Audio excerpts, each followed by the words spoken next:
Well, I think it is quite rare that the parties find themselves in government with a bit of clear space in front of them, a couple of years to the next election, and they don't have to fret about it immediately. So there is an opportunity to do some policy work and some preparatory work for the next contest.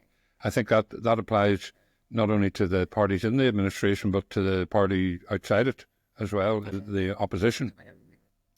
I think the biggest challenge for the two central parties, DUP and Sinn Féin, is to carve out something distinctive that makes them look like they're running the show and that they have an agenda they're going to transact that will deliver something in, some milestones within the next 2 years.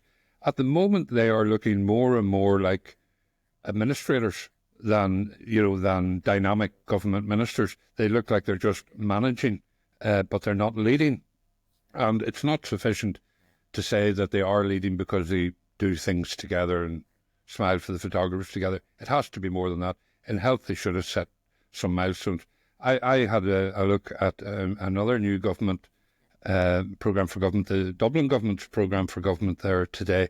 And there's some very challenging, specific numbers in it that can be measured and measured against the timetable.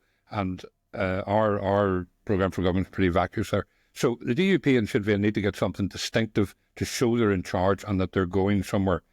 The Ulster Unions have the health portfolio, but they haven't much else, so they've got to make a go of that.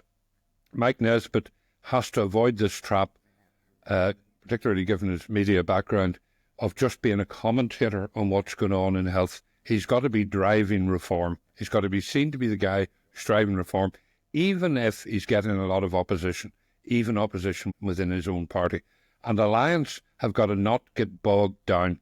They're sort of, for some of them, government is relatively new, and they're going to get, you can get buried forever in the Department of Justice and the myriad issues that arise there and get no credit for ever doing anything. And I think there are signs of that with Naomi Long, that she's not really, okay, she's talking about speeding up the courts, but, let's see the results.